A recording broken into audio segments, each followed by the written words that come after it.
They told you it was a simple theft. Two men disguised as police walked into a museum, tied up the guards, and took the art.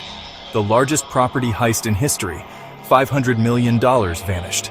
But what if that was the lie? What if the true story of the Isabella Stewart Gardner Museum heist is far more terrifying, more calculated, and still unfolding in the shadows? Tonight we expose the threads they desperately tried to bury. Prepare to see the empty frames differently. March 18th, 1990. St. Patrick's Day. Boston. Early morning hours. Two men in police uniforms approach the heavily secured Isabella Stewart Gardner Museum. They claim to be responding to a disturbance. The unsuspecting guard, Richard Abbott, lets them in. What follows isn't a simple robbery. It's a meticulously executed invasion, a chilling dance of deception. Within minutes, Abbott and his fellow guard are handcuffed, their mouths taped, their lives threatened. But the thieves, they don't move with the frantic energy of common criminals. They move with purpose, with knowledge. They spend 81 minutes inside, enough time to carefully select 13 masterpieces. A Rembrandt self-portrait, a Vermeer, Manet, Degas. These aren't just paintings, they are anchors of human history, and they simply disappear, forever, or so we're told. Exhibit A, the selection. The thieves bypass works worth billions. A Titian, a Raphael. Why? They cut the Storm on the Sea of Galilee from its frame, damaging it. An amateur move, you might think. But consider this. They also meticulously remove a tiny, insignificant finial from a Napoleonic flag, a decorative spearhead, almost worthless. Why waste precious time on that?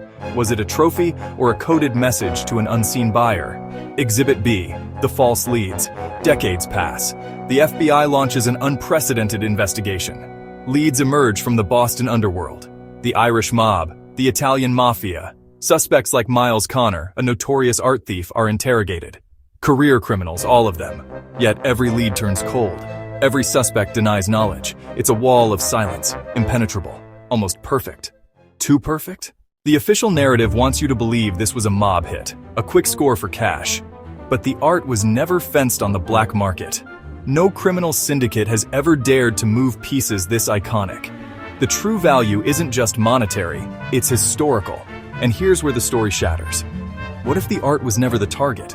What if these masterpieces were simply a distraction, a decoy? Think about it.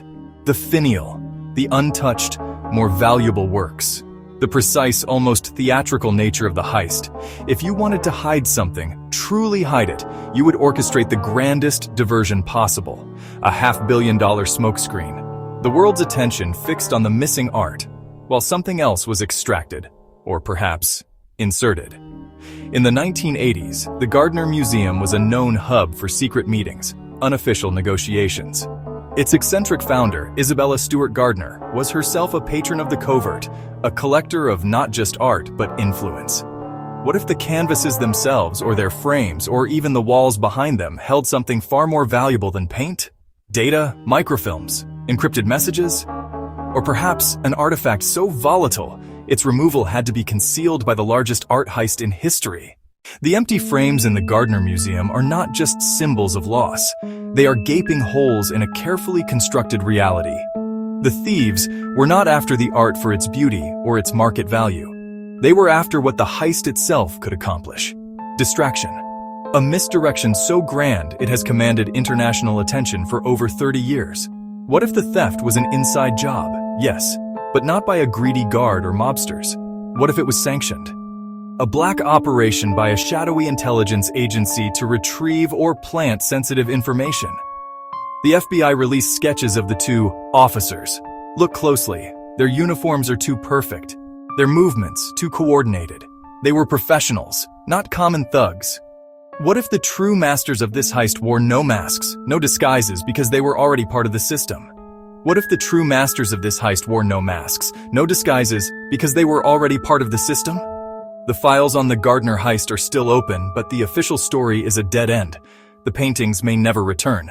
But their message, the truth hidden within their disappearance, is still waiting to be uncovered. The powers that be want us to forget, but we won't. The files stop there. It's up to us to find what they buried. What have you seen? What anomaly within the official narrative resonates with you? Share your findings, your theories, your overlooked details below. The truth is often hidden in plain sight, waiting for those brave enough to look beyond the frame.